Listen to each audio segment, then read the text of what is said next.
Many of you, when you were little, played with Lincoln Logs, Tinker Toys, and other alliteratively named construction toys, all of which inspired you to become architects or at least study architecture. Me, I wanted to be an architecture critic, specifically the architecture critic for the International Herald Tribune based in Paris, thereby permitting me the possibility as a sideline career as a restaurant critic, but I digress. Architecture is the most public of the arts, and if we, as architects, want to create a successful milieu for our practice, it's our obligation to foster a public discourse of architecture. That's why I'm so very excited by the success of Platt, the RSA's new student publication, on sale, with Edgar and Kelly Barlow. I would say, so architecture's extremely close relationship with writing goes way back, obviously, think treatise, but it accelerated exponentially with modernism. As Le Corbusier, who wrote books and built buildings with simultaneously as if they were in fact one and the same, once wrote, "The fabulous development of the book of print and the classification of the whole of the most recent archaeological era has flooded our minds and overwhelmed us. We're in a completely new situation. Everything is known to us." Just imagine what Le Corbusier would have said if he had had met Google. So writing is knowledge, architecture is knowledge, architecture is writing. So we'll find out this evening whether Miquel Adria goes to the extremes of a Le Corbusier in terms of his relationship to media. Adria, who received his architecture degrees from ETSAB, the architecture school in Barcelona, so he's Catalan, he's not actually Mexican, just to clarify, has lived and practiced architecture in Mexico City since 1994. He's the author of 30-some books about contemporary architecture in Mexico and Latin America, and the editor of Arpine, my Spanish is non-existent, a quarterly magazine that focuses on contemporary international architectural culture. It's one of the few architecture magazines that treats the Americas as a single entity. A project cited in Houston might very well find itself published alongside one in Caracas, and I think that's actually very unusual for architectural publications today, to have that sort of north-south access as part of its purview. Not to say that it doesn't cover architecture in other parts of the world. Adria has spawned, through the agency of Arquine, a cultural enterprise that organizes international architectural conferences every year at the Palace of Fine Arts in Mexico City, which is a much anticipated event in Latin America. They organize competitions for students and professionals alike, always with a deep interest in promoting the culture of architecture in the city. In fact, the deadline for this year's competition, Media Park in Ciudad Juarez, is February 18th, so I'll assume that anyone who gets up and leaves is headed to his or her desk to work on it. To quote Carlos, who's the one who helped us bring Miquel here, and I'll let you imagine the accent, I won't try and imitate him in public, Adria is a global citizen in love with one of the most global of cities, Mexico City. Miquel is generous enough to have agreed to return tomorrow to Farish to give a second talk on Mexico City, oriented specifically to the 3 studios traveling there over spring break, but open to all. And I will note as a special aside that pizza will be served. The Cuban writer Alejo Carpentier explained Latin America's material identity in a text written in 1975, saying, "Latin Americans of my generation had an unusual destiny that would suffice in and of itself to distinguish them from Europeans. They were born, brought up, they came of age in relationship to reinforced concrete." Miquel is of a different generation than Carpentier. His generation, whose architects, including Derek Delicamp, teaching here this term among others, are reshaping Latin America in ways that range from the tiny interstitial insertions to ginormous infrastructural visions. That generation is not only reinforced concrete, but also the complexities of the global megalopolis. Mexico City, spread over an area of 579 square miles, has over 20 million people. So they have both of these things coursing through their veins. I'm happy to welcome Miquel here tonight to discuss with us architecture as strategy.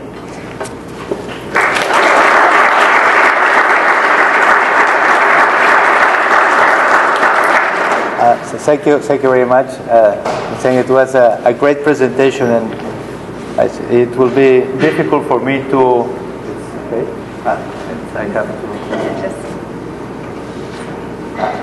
it will be difficult for me to explain better than what she said. And this lecture that I have to thank Carlos, who in some way he insists and he suggests and he provoked that I'll try to put together all the different issues that in where I am involved. I have never done before in the way that usually I did several. I lecture a lot about different ways to understand for example, the new generation of architecture in Mexico, or some works that I have been working about the classic modern architects of the 50s, 60s, or sometimes I've lectured about my own work. But I have never put all together, and in some way that was the exercise that he suggested me, and that's what I'll try to do. When I had the opportunity to change the city, I had the opportunity to decide where to live after my first 30-something years in Barcelona, spending short periods in Paris, where my parents-in-law live, or in Milan, where my mother and my sister live, and in several cities, also a couple of months in LA. But I was formerly architect of Barcelona, with my small studio and with my practice, and also teaching in Barcelona. When I decided to move to Mexico, that probably that would be better to move to the lecture of tomorrow, to the talk of tomorrow about why I decided to move to Mexico. But when I decided to go there, I was wondering what should be an architect.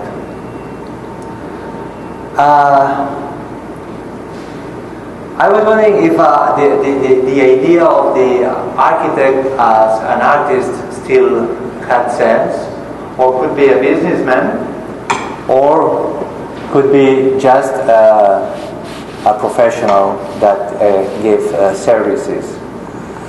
When I was a student, as all my generation, we were fascinated for this kind of image, of this kind of guys that could change the world, could design new cities, could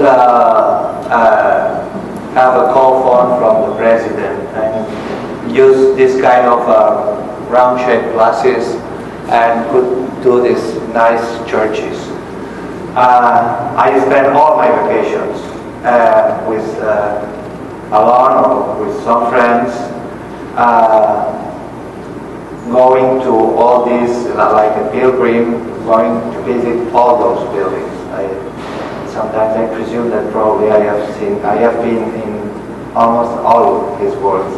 So I had to go to India, I had to go to everywhere to visit all what he did. But this was a kind of a model that was very exciting. Some way, this kind of architect that could change the world. Was another kind of architect that also could change the world, but he was much more intolerant. This kind of guy that was represented by Gary Cooper, but in the place of Frank Lloyd Wright, in the movie that probably all you have seen. Well, I received the book from my grandmother when I was studying first year, and wow, said, that's great. How someone could be so sober to impose and to have the reason, and to be against all the world. It took me several years to understand what was the meaning of all that and who wrote this book and how close that was of the fascism way of understanding the culture. But it was a very provocative image of the artist against the world. But also I was fascinated with some guys that could be Mario Pan in Mexico, probably Lucio Costa, could be Cortés in Barcelona and some others that try to do their best like good professionals, trying to repeat. You can see the Ville Savoie again and again. Sometimes better, sometimes with a very nice places, much more control, different areas, but some way repeating the ideas of the modern movement. A good professional. I studied, I worked when I was a student in some offices like this, with Rio Boigas, with Carlo Letti and some others, and it was a good experience to understand how the profession could be. But at the end of those years, it was some guys that tried to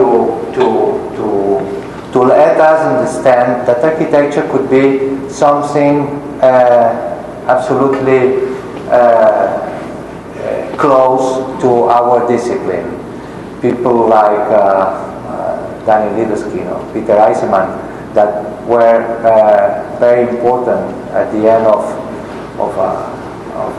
those years, 17th, thought that architecture could be something autonomous, that could be without relation with the world, that could be something that happened in your head. But after all that, when I decided, after some years of practicing and teaching in Barcelona, I decided to move to Mexico. I thought that probably an architect, it's not something like all those ideas, all those models that I had before. I thought that probably architect should be a mixed solution between criticism, teaching, and practice. Criticism is a way to understand.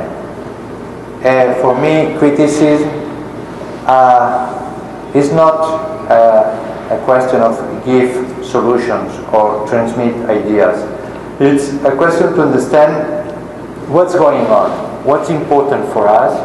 When we said that Le Corbusier was so important, when you have a very short ceilings and no really comfortable spaces, but that when we are students, we believe that. We say, wow, Corbu is great.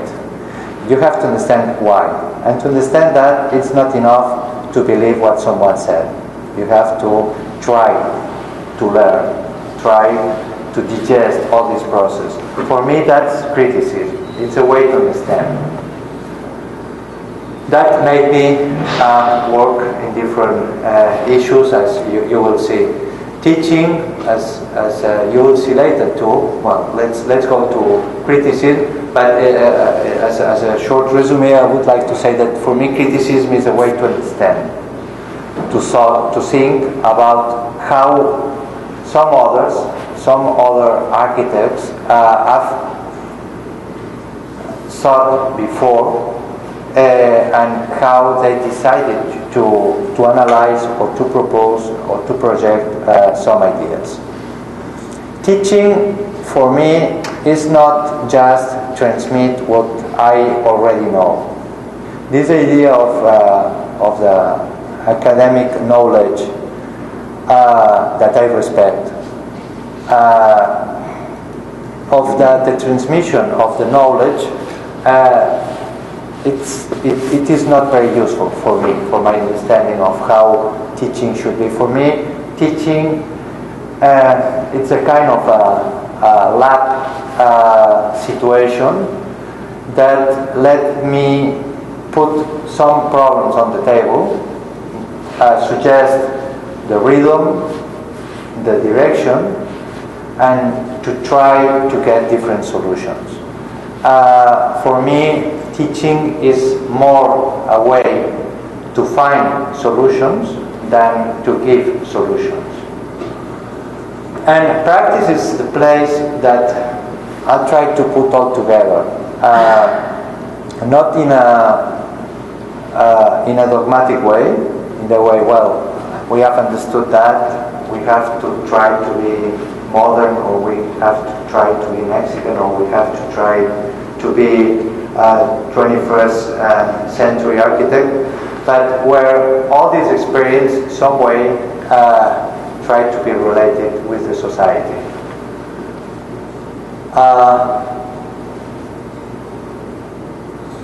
When I arrived at Mexico, well, I spent 1 year trying to understand the language and all the meanings, because in Mexico every word means a lot of things. But after that I have understood that you have to find a way to relate with the society. The idea that I had that with a good profession experience in this context was wrong. The point was to find a way to have a kind of a power relationship. And the only way to have this in a society very related to the 19th century, with the power of the land, the big names, the big families, very wealthy people, but only a few, in a very poor society. The only way was to the information, the communication, the criticism. So that's why I decided to begin this project. At the beginning was just a magazine. Now the magazine is just a very small part of a project that we are now working on TV programs of several books, congress, competition, radio programs, and whatever related to the communication and the criticism of the architecture. But I also had the opportunity to work, to investigate, and to communicate my ideas of the work of some others. In some cases, like this one, Zabudowski, just about housing. It's an investigation process of the works that he did in the 50s, 60s, and the beginning of the 70s. It's I love this book. I think that nobody bought that, but all the plans were at the same scale. It was great. After that, I had the opportunity to do a couple of more books of Zabudowski, but I think that this one was the best. Or some others, like Matthias Klotz, that was for Electa in Italy. I had the opportunity to visit almost all his works in Chile and in Argentina, and to discuss with him and to understand how he relates or his generation relates to the place, to the landscape, and also to the other generations. Last week I received a thick book that I did now in Chile of all the last generation, about the 15 last years in Chile. That's a country that I'm very interested also in their architecture. But, well, some others, like Teodoro González de León, that is one I did with William Curtis, or Mario Pani, a classic modern architect that I would be very pleased from one of those days to give a lecture of his work, because I think it's great. He was terrific. I have to say that he finished a unité d'habitation 3 times bigger than the Le Corbusier Marseille unité d'habitation. He did that before than Corbu. He began later. he did with the model that Corvo have project before for some other projects. But he finished that before, bigger and probably better, as he said. Or just to put a couple of examples, very exciting, because I think that he was a very exciting architect. When he sent to his favorite magazine, that was Architecture d'aujourd'hui in Paris, several photos of this project of the right hand, the magazine, they answer, "Thank you, Mr. Pani, but the policy of this company is that we do not publish model photographs." They couldn't believe that someone could do a real thing like Hilbersheimer or Le Corbusier have proposed several years before. Well, but that's another issue. Or some other, like this one that I had the opportunity to do with Kenneth Frampton, of another Mexican architect. This is a part of a working that I try to keep on working during all the time. I'll try to choose, because in Mexico everything could be done. I mean, you can choose. You do not need to deal with someone and trying to do the most sophisticated, the difference between one and the other, and only to choose to do an essay just of the ladies' rest rooms of a Jean Nouvel. Let's say that could be a problem in France, that you could do a book of a very specific thing. The corners, the right corners of the ladies' restrooms of Jean Nouvel. That would be no. You can be involved. You can choose. You can work with the work of a very exciting architects now and in the past. So I'll try to choose several issues every year, and I'm trying to complete a map, a mental map that they have there. But what I'm trying to do in teaching, after being teaching in several universities in Mexico and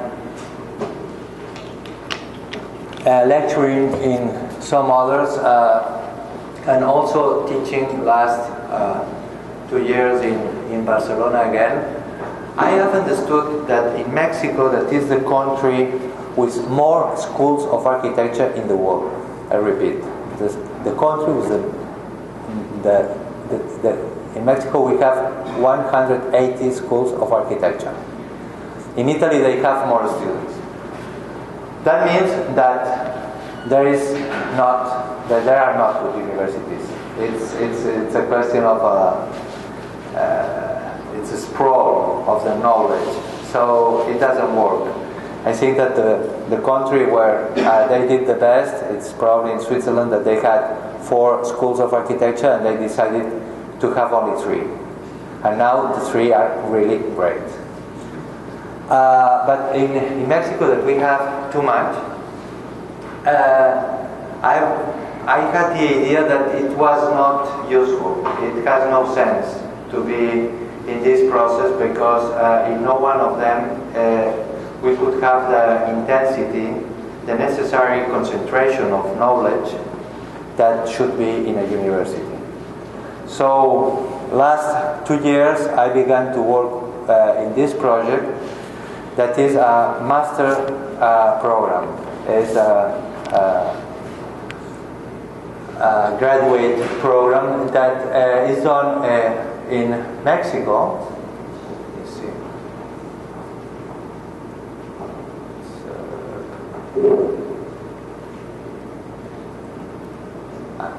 It's done in Mexico with Arquine, with Universidad Iberoamericana, that I think that is the best in Mexico City, well, it's the best in the country, and trying to bring this kind of needed concentration of knowledge. I propose this idea to connect the best one in Mexico, a good one of the European programs, that is in Barcelona, and we do this program in Mexico once a month with teachers from Barcelona, and once a month with teachers from Mexico. From Mexico are also all the best, not only from the Ibero people like you probably know, but also the best teachers from some other universities like UNAM. So trying to put all together to have this kind of concentration to give the best program. That's a way that I think that we can work. It's not just the same way that I used to be involved when I taught 15 years ago. I think that was a kind of free psychotherapy. That's what a lot of teachers do. Because they have a therapist in front and they don't have to pay. Sometimes they receive money. So, but finally, it's a question of it's not a real lab investigation. So that's a way of focus this subject, or this other way that is put together different people from different places in the world, and to have a concentration during a couple of days.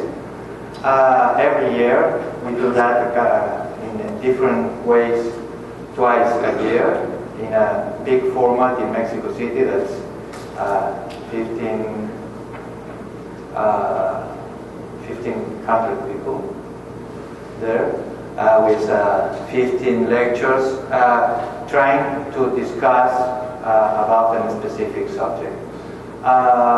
This is a sequence of lectures, and there is another day for discussions.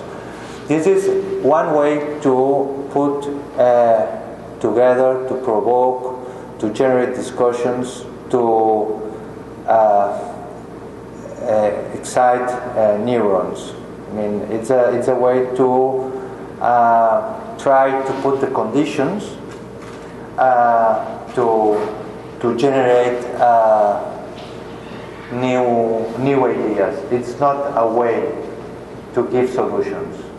In our Congress, there are never session of conclusions. It should be open, should be keep it open, just a provocation, not to give solutions. It's not a business meeting to give solutions. Or another way to discuss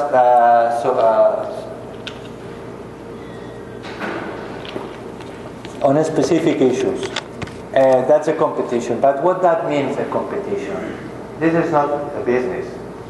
To organize a competition, it has nothing to do in terms of a business. What's that for? Is to put several ideas from everywhere in the world of a specific issue, a specific problem, very local, but at the same time very global. To talk in this moment about a border like the Mexican-US border, with all the differences in terms of money, religion, politics that there are, it would be important. But if you put all the industry, that is a very cynic US strategy to have all these guys working here in the border for them, but very low pay. Or all this very young population, that the easy money comes from the narco organizations. It makes this place a very, very exciting area. Exciting, I'm talking like a doctor when they talk about specific cancer, you know? Could be a very exciting in terms of studying what happens, what's going on there, why it's so dangerous, why there is this very big energy in all the in all the aspects, with two different cities, but all together. One needs the other.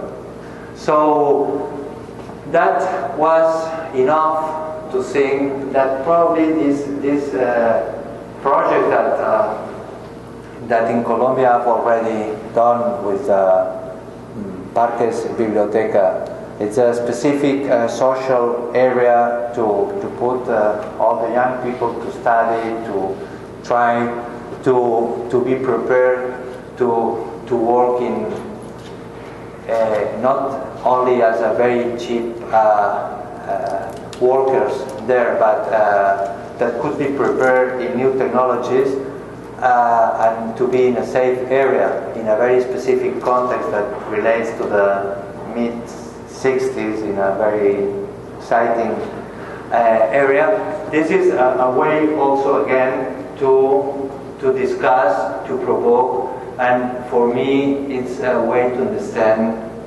a way of teaching. But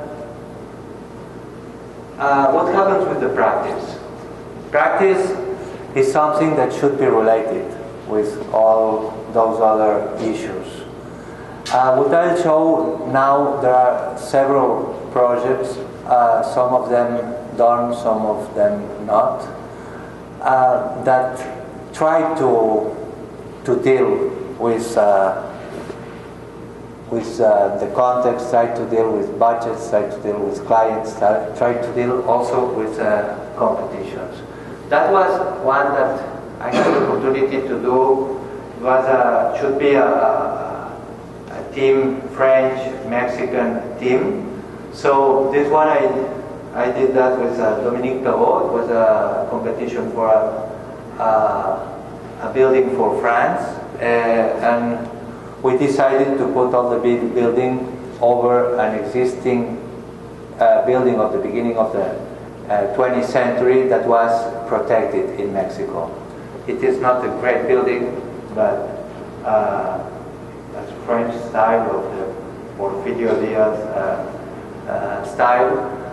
And we decided to do a big table and put all the program there. That was exciting for me because that means to do a collaboration with a friend, but also a great architect, and it was also Michel Rocking and Isaac Broyd that we invited to participate in this project. That was we were finalists, and that was shown also in Paris. The wall was never built, so we still have some kind of hope that we probably could do that in any moment. That is another competition in Guadalajara, a huge library. That was again a way to, well, in one way to deal with the idea of collaboration. In this case was with Manuel Gausa from Barcelona. But also with the idea of that the program was not the issue. For us, the idea of the program of the library was the excuse to find a promenade, a urban promenade, and all the building was a way to have this kind of middle place to see the city.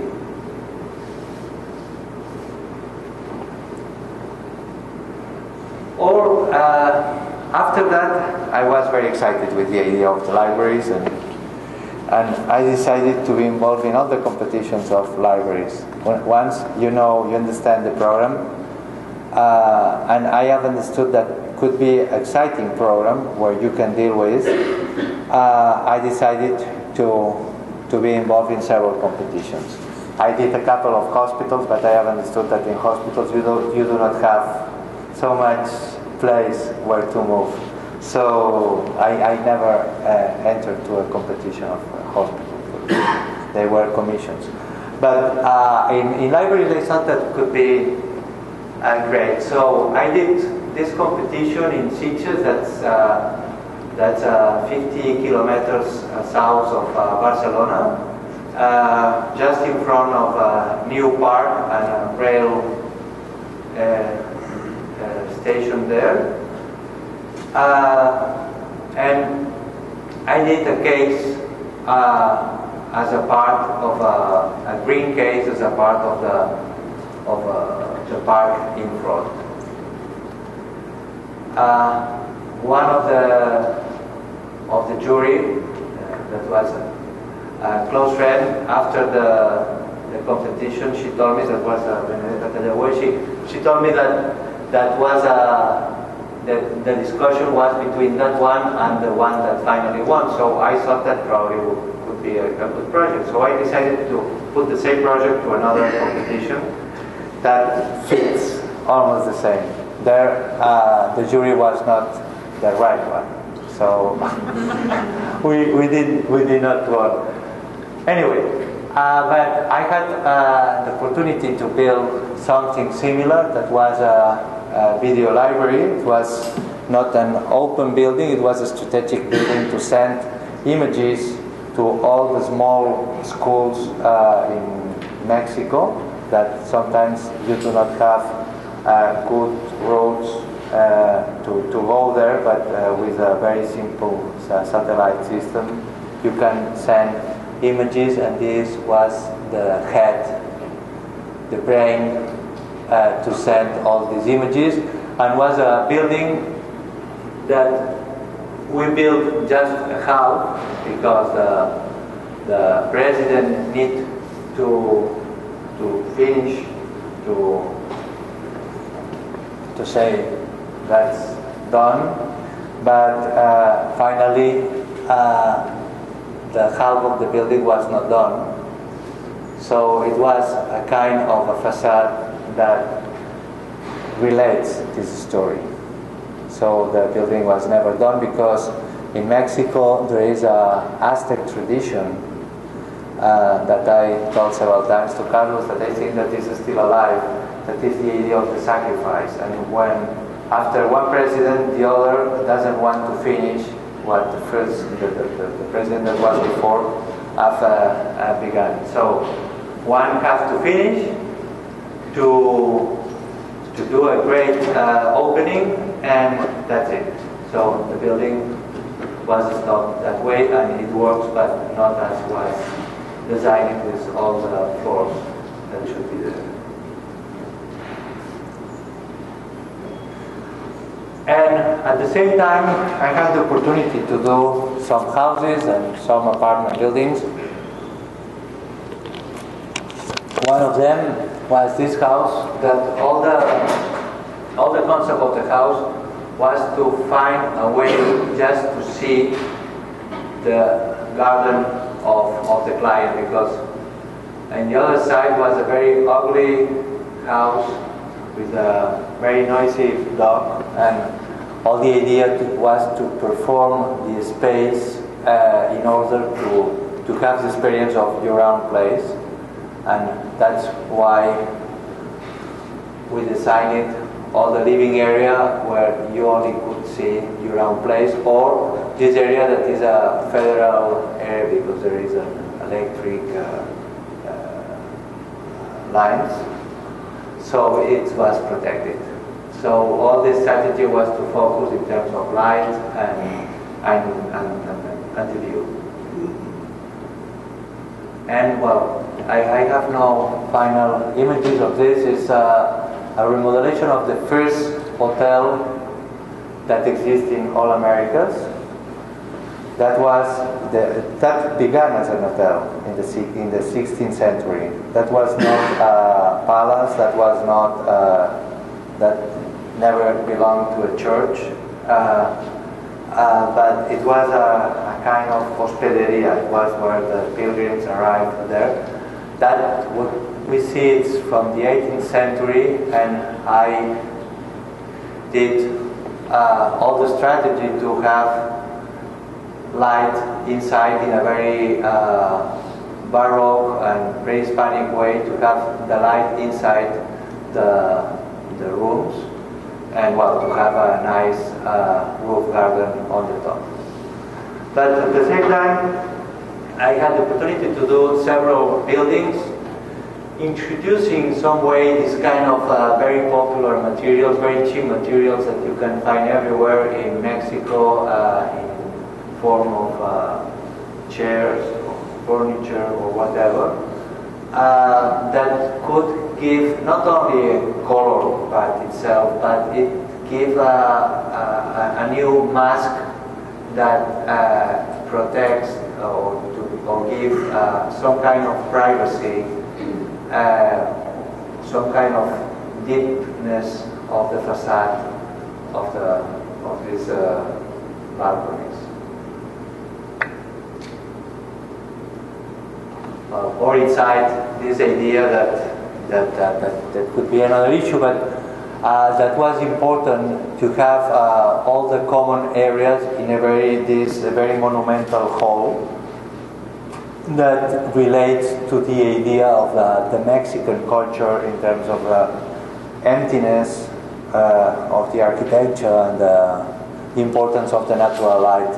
That's why all the bridges are in glass, and you cannot see easily what happens behind this wall. I mean, there are some windows there. There are some windows there, but you can not see easily. Well, and also this is an apartment building. Now all this area is green. That was just at the beginning. That it is a way to relate to this kind of context, a real context in Mexico, that is this kind of anonymous architecture of the 70s, and how to relate that with contemporary architecture, where the most important thing that we have in Mexico is not an issue of, let's say, how to be isolated with outside, but what we could do is to reflect the structural elements. It's a very seismic city, so we need to build with a very strong steel structure or concrete structure. So finally, it's something that you can show, and that was this project about. And well, how all the structure is shown inside. Or a project that I'm working now on is this apartment building. It's an L shape in plan, in a very nice area. In front we have a huge road, huge street, and this is a nice neighborhood. So the idea is how to relate to this nice neighborhood and this north facade related to the traffic and all that. It makes to change this shape, the circulation areas, to the L shape in plan. Well, and that's what I'm working on now. So that's how I'm living, part in this small city, square city, in front of the Mediterranean Sea, with some cypress trees and some pines, some churches, more churches, and this other city without ends, at some way with some volcanoes that the earth moves, and with very strong energy that you can feel that sometimes because of the security issues, but sometimes because the floor moves, but sometimes because there are very strong ideas, very strong thoughts, very strong expressions of the deep culture that is Mexican culture. So I'll try to be in this kind of schizophrenic confusion, and I'll try to belong to both cultures that way. Thank you.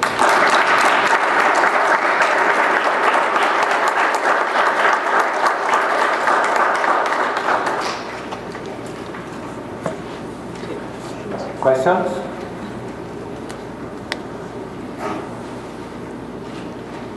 I actually have a question that isn't terribly formulated, but it seems that there are a lot of different projects, but there's a consistency of trying to make the project seem horizontal, except for the Edgar Allan Poe building. That very often the horizontal is emphasized, even in a building that's fairly vertical. And I wonder if that's something that is a conscious effort on your part to play the horizontal. I mean, it's in terms of the materiality, in terms of the screen, in terms of the sort of layering, that there's a relationship to the horizontal that doesn't seem to be tied to an argument about the ground and the landscape as it is in someone like Frank Lloyd Wright, but it seems more about materiality. Specifically in the unit of the building, and I don't know if that's something that you've seen in your own work. I have never thought about this. I think it's very, very exciting. I will think about it, but I do not have consciously. I do not have an attitude that way. I'll try to be related to the place. I have to be related to try to express the materiality of the elements, but not specifically, at least consciously, with this idea of the horizontality. But I will think about this.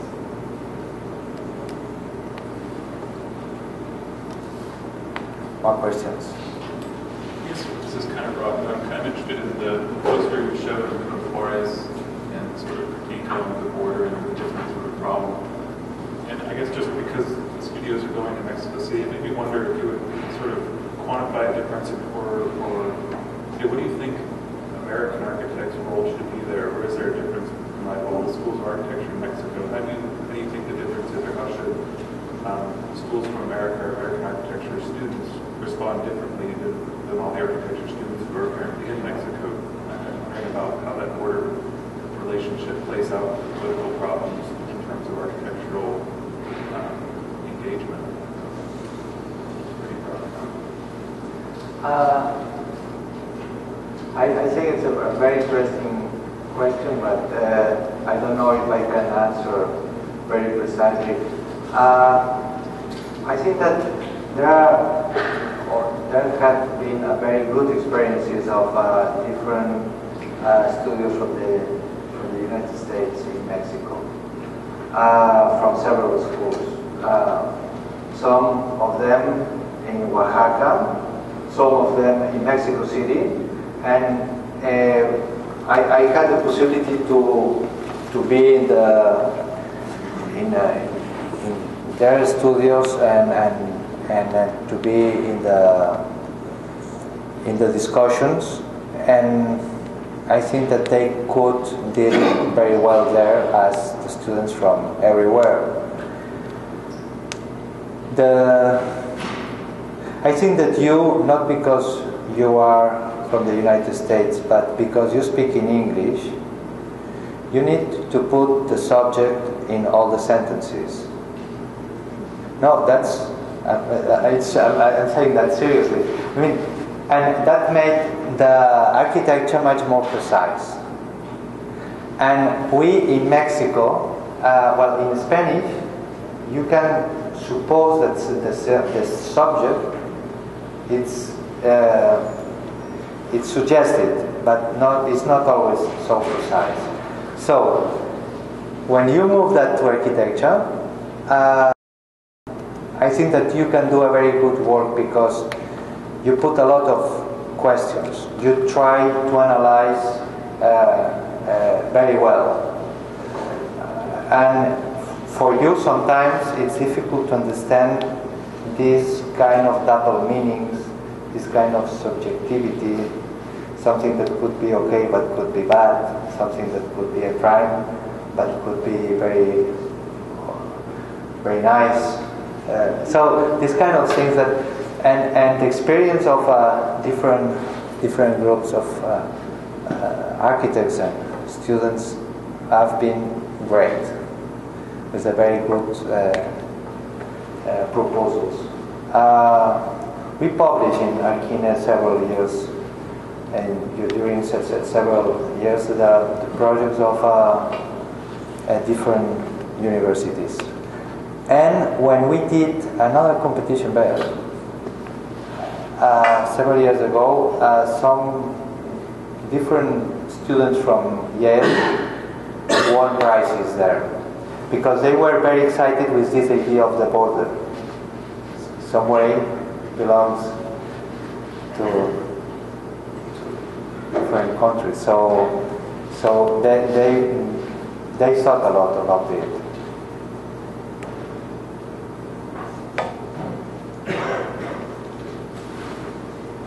It seems like most of the architects and books that you've done or edited deal mostly with modern architecture from the 50s, 60s, and 70s. And I'm curious what you think, whether you're interested for historical reasons or what you find that's still relevant in those architects and that work for architects working today, either in South America or in North America. I have a point. Well, first of all, there is a personal issue that my years when I studied, modern movement was something alive. So some way I can understand very well this code.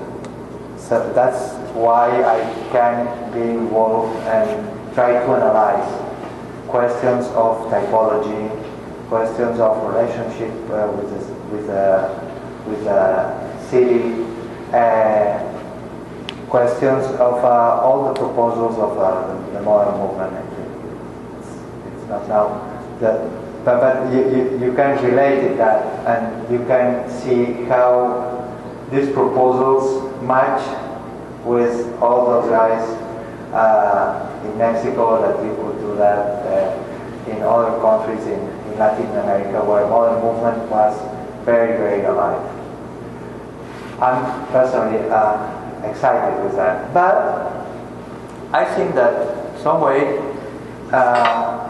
this, not tradition, but this way of thinking, you can find it very alive. You can find it's still very alive in different countries in Latin America, especially in Brazil, some way in Colombia, and some way also in Mexico. For example, the idea of the expression of the structure in countries that sometimes, well, it's not an issue of budget, because in Mexico you can have much more budget that you can have here, but sometimes you will have nothing. So it's very like this.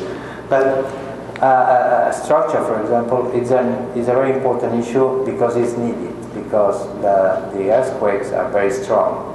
So that relates easily to the modern movement architecture.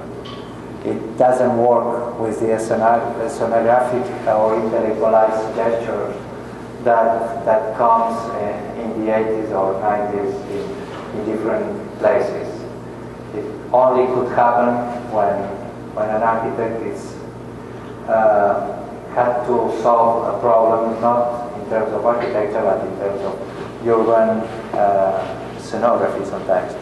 So for me, it's still working some way. It doesn't mean that I'll try to defend or try to demonstrate that this is the truth and the only truth. I think that it doesn't work anymore after the 70s or the 80s. But it's a way to understand and and to give solutions. And walking for the streets, you see so many good examples that you cannot be provoked, and probably that's why I began to work on that issues.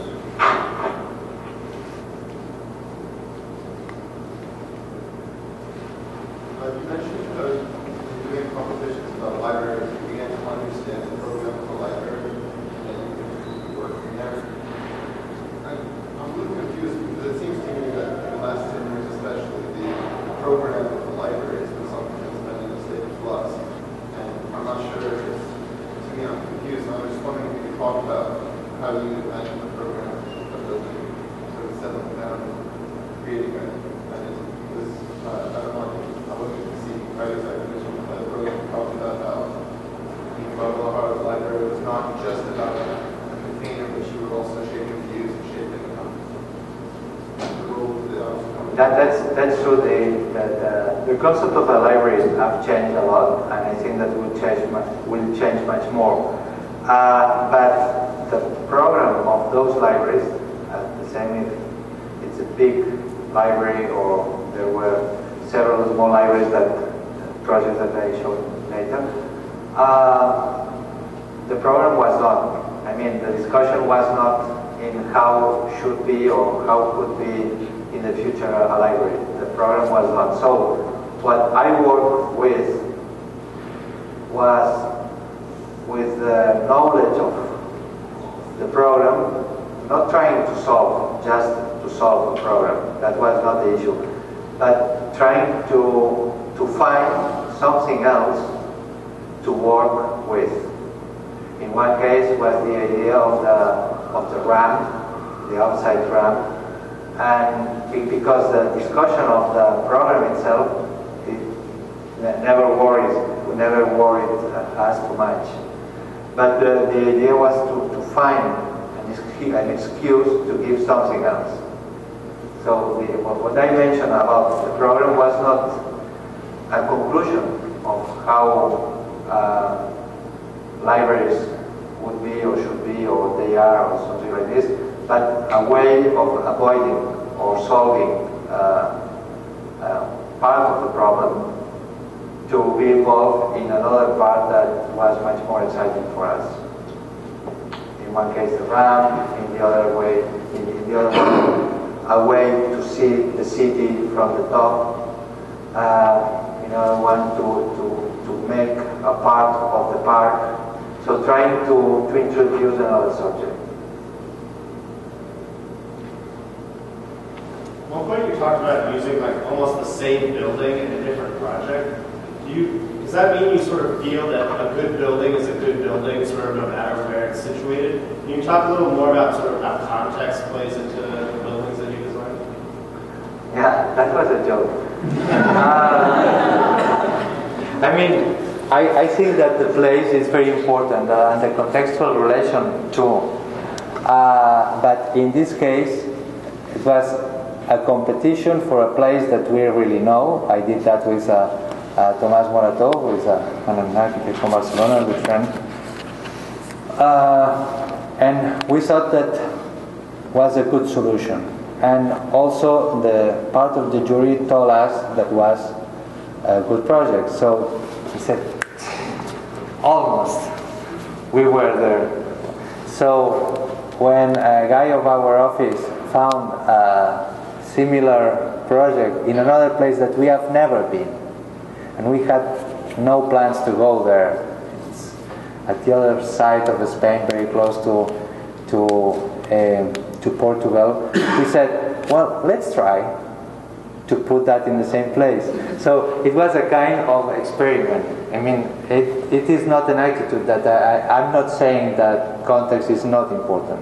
Nothing at all. I mean, context is very important, but in this case was a way to play with this situation, with this specific situation.